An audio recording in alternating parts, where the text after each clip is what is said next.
أعوذ بالله من الشيطان الرجيم. بسم الله الرحمن الرحيم. الحمد لله الذي أنزل على عبده الكتاب ولم يجعل له عوجا قيما لينذر بأسا شديدا من لدنه ويبشر المؤمنين الذين يعملون الصالحات أن لهم أجرا حسنا ماكثين فيه أبدا وينذر الذين قالوا اتخذ الله ولدا ما لهم به من علم ولا لآبائهم كبرت كلمة تخرج من أفواههم إن يقولون إلا كذبا فلعلك باخع نفسك على آثارهم إن لم يؤمنوا بهذا الحديث أسفا إنا جعلنا ما على الأرض زينة لها لنبلوهم أيهم أحسن عملا وإنا لجاعلون ما عليها صعيدا جرزا أم حسبت أن أصحاب الكهف والرقيم كانوا من آياتنا عجبا إذ أوى الفتية إلى الكهف فقالوا ربنا آتنا من لدنك رحمة وهيئ لنا من أمرنا رشدا فضربنا على آذانهم في الكهف سنين عددا ثم بعثناهم لنعلم أي الحزبين يحصى لما لبثوا أمدا نحن نقص عليك نبأهم بالحق إنهم فتية آمنوا بربهم وزدناهم هدى وربطنا على قلوبهم إذ قاموا فقالوا ربنا رب السماوات والأرض لن ندعو من دونه إلها لقد قلنا إذا شططا هؤلاء قوم اتخذوا من دونه آلهة لولا يأتون عليهم بسلطان بين فمن أظلم ممن افترى على الله كذبا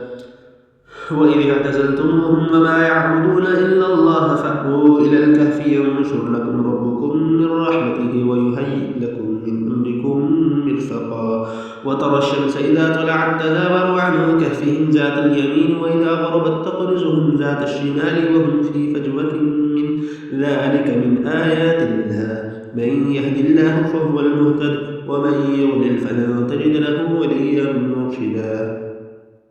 وتحسبهم أيقاظا وهم رقود ونقلبهم ذات اليمين وذات الشمال وكلبهم باسط ذراعيه بالوصيد لو اطلعت عليهم لوليت منهم فرارا ولملئت منهم رعبا وكذلك بعثناهم ليتساءلوا بينهم قال قائل منهم كم لبثتم قالوا لبثنا يوما أو بعض يوم قالوا ربكم أعلم بما لبثتم فبعثوا أحدكم بورقكم هذه إلى المدينة فلينظر أيها أزكى طعاما فليأتكم برزق منه وليتلطف ولا يشعرن بكم أحدا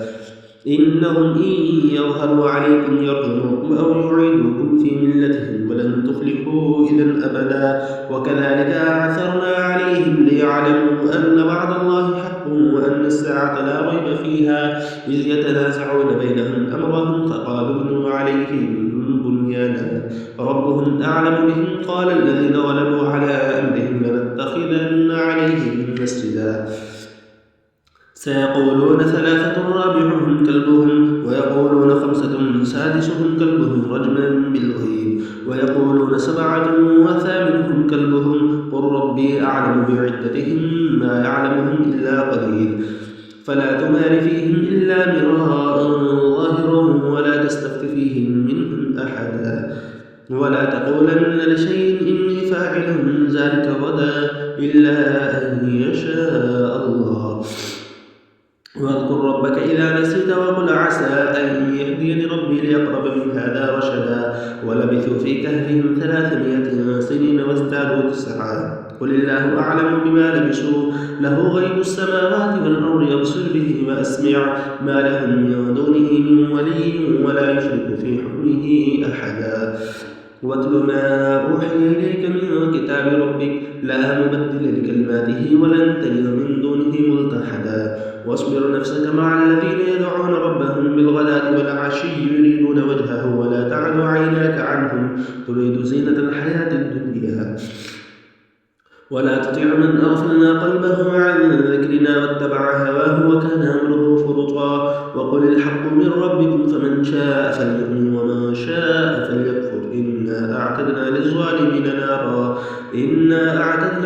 للظالمين نارا أحاط بهم سرادقها وإن يستغيثوا يغاثوا بماء كالمهل يشوي الوجوه بئس الشراب وساءت مرتفقا إن الذين آمنوا وعملوا الصالحات إنا لا نضيع أجر من أحسن عملا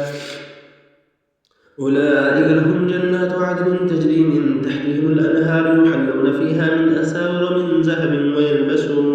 ويلبسون ثيابا خضرا من سندس واستبرق متكئين فيها على الأرائك نعم الثواب وحسنت مرتفقا واضرب لهم مثل الرجلين جعلنا لأحدهما جنتين من أعناب وحففناهما بنخل وجعلنا بينهما زرعا كلتا الجنتين آتت أكلها ولم تظلم منه شيئا وفجرنا خلالهما نهرا وكان له ثمر فقال لصاحبه وهو يحاوره أنا أكثر منك مالا وأعز نفرا ودخل جنته وهو ظالم لنفسه قال ما أظن أن تبيد هذه أبدا وما أظن الساعة قائمة ولئن رددت إلى ربي لأجدن خيرا منها منقلبا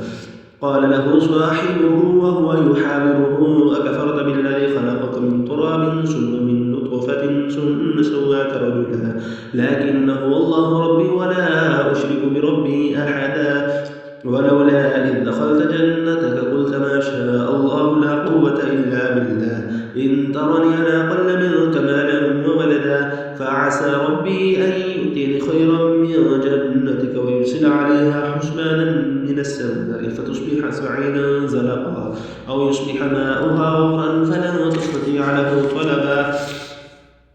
وأحيط بثمره فأصبح يقلب كفيه على ما أنفق فيها وهي خاوية على عروشها ويقول يا ليتني لم أشرك بربي أحدا ولم تكن له فئة ينصرونه من دون الله وما كان منتصرا هنالك الولاية لله الحق هو خير ثوابا وخير عقبا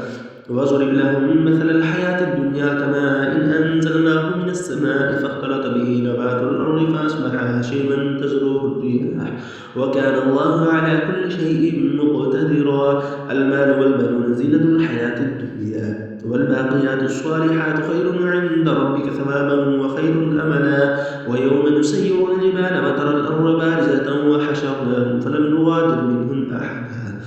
وعرضوا على ربك صفا لقد جئتمونا كما خلقناكم أول مرة بل زعمتم أن لن نجعل لكم موعدا ووضع الكتاب فترى المجرمين مشفقين مما فيه ويقولون يا ويلتنا ما لهذا الكتاب لا يغادر صغيرة ولا كبيرة إلا أحصاها ووجدوا ما عملوا حاضرا ولا يظلم ربك أحدا وإذ قلنا للملائكة اسجدوا لآدم فسجدوا إلا إبليس كان من الجن ففسق عن أمر ربه أفتتخذونه وذريته أولياء من دوني وهم لكم عدو بئس للظالمين بدلا ما أشهدتهم خلق السماوات والأرض ولا خلق أنفسهم وما كنت متخذ المضلين عضدا ويوم يقول نادوا شركائي الذين زعمتم فدعوهم فلم يستجيبوا لهم وجعلنا بينهم موبقا ورأى المجرمون النار فظنوا أنهم واقعوها فلم يجدوا عنها مصرفا ولقد صرفنا في هذا القرآن للناس من كل مثل وكان الإنسان أكثر شيء جدلا وما منع الناس أن يؤمنوا إذ جاءهم الهدى ويستغفروا ربهم إلا أن تأتيهم سنة الأولين أو يأتيهم العذاب قبلا وما نرسل المرسلين إلا مبشرين ومنذرين ويجادل الذين كفروا بالباطل ليدحضوا به الحق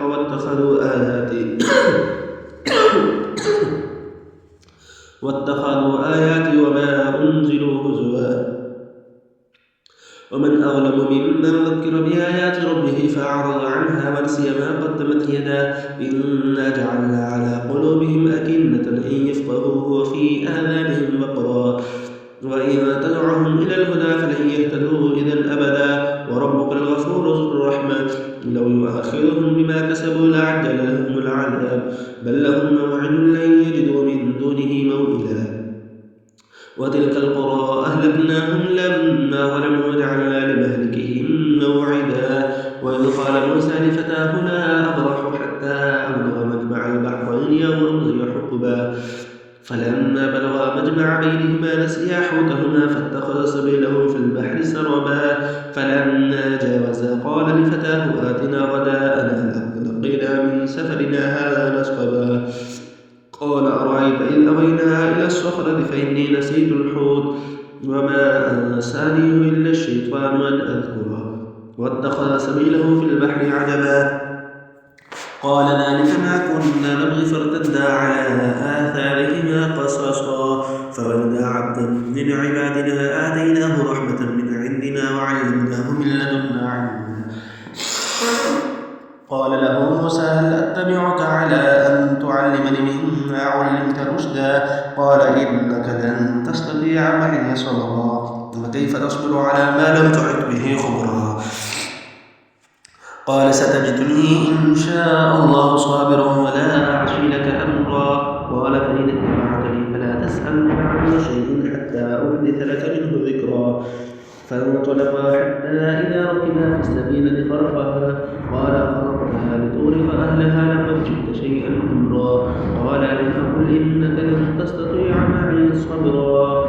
قال لا تؤاخذني بما نسيت ولا ترهقني من أمري عسرا. فانطلقا حتى إذا لقيا غلاما فقتله قال أقتلت نفسا زكية بغير نفس لقد جئت شيئا نكرا. قال ألم أقل لك إنك لن تستطيع معي صبرا. قال إن سألتك عن شيء بعدها فلا تصاحبني قد بلغت من لدني عذرا. فانطلقا حتى إذا أتيا أهل قرية استطعما أهلها فأبوا أن يضيفوهما فوجدا فيها جدارا يريد أن ينقض فأقامه. قال لو شئت لاتخذت عليه أجرا. قال هذا فراق بيني وبينك سأنبئك بتأويل ما لم تستطع عليه صبرا. أما السفينة فكانت لمساكين يعملون في البحر فأردت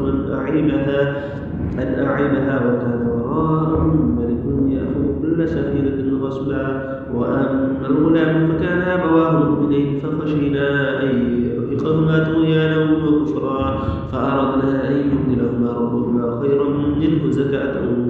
وأقرب رحما. وأما الجدار فكان لغلامين يتيمين في المدينة وكان تحته كنز لهما وكان أبوهما صالحا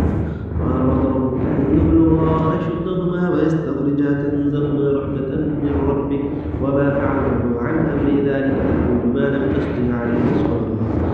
ويسألونك عن ذي القرنين قل سأتلو عليهم منه ذكرا. إنا له ذكرا وكان كل شيء فأتبع سببا حتى إذا بلغ مغرب الشمس وجدها تغرب في عين حمية ووجد عندها قوما. قلنا يا ذا القرنين إما أن تعذب وإما أن تتخذ فيهم حسنا. قال أما من ظلم فسوف نعذبه ثم يرد إلى ربه فيعذبه عذابا نكرا. وأما آمن وعمل صالحا فله جزاء الحسنى وسنقول له من أمرنا يسرا. ثم أتبع سببا حتى إذا بلغ مطلع الشمس وجدها تطلع على قوم لم نجعل لهم من دونها سترا. كذلك وقد أحطنا بما لديه خبرا. ثم أتبع سببا حتى إذا بلغ بين السدين وجد من دونهما قوما لا يكادون يفقهون قولا. قالوا يا ذا القرنين إن يأجوج ومأجوج مفسدون في الأرض فهل نجعل لك خرجا على أن تجعل بيننا وبينهم سدا. قال ما مكنني فيه ربي خير فأعينوني بقوة أجعل بينكم وبينهم رقبا. آتوني زبر الحديد حتى إذا ساوى بين الصدفين قال انفخوا حتى إذا جعله نارا قال آتوني أفرغ عليه قطرا. فما استطاعوا أن يظهروه وما استطاعوا له نقبا. قال هذا رحمة من ربي فإذا جاء وعد ربي جعله دكاء وكان وعد ربي حقا. وتركنا بعضهم يومئذ يموج في بعض ونفخ في الصور فجمعناهم جمعا وأعرضنا جهنم يومئذ للكافرين عرضا. الذين كانت أعينهم في غطاء عن ذكري وكانوا لا يستطيعون سماعا. أفحسب الذين كفروا أن يتخذوا عبادي من دوني أولياء إنا أعتدنا جهنم للكافرين نزلا قل هل ننبئكم بالأخسرين أعمالا الذين ضل سعيهم في الحياة الدنيا وهم يحسبون أنهم يحسنون صنعا أولئك الذين كفروا بآيات ربهم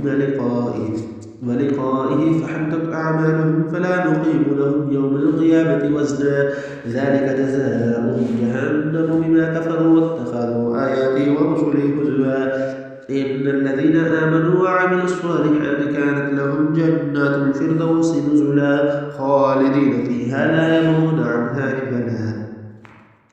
قل لو كان البحر مدادا لكلمات ربي لنفد البحر قبل أن تنفد كلمات ربي ولو جئنا بمثله مددا قل إنما أنا بشر مثلكم يوحى إلي أنما إلهكم إله واحد فمن كان يرجو لقاء ربه فليعمل عملا صالحا ولا يشرك بعبادة ربه أحدا صدق الله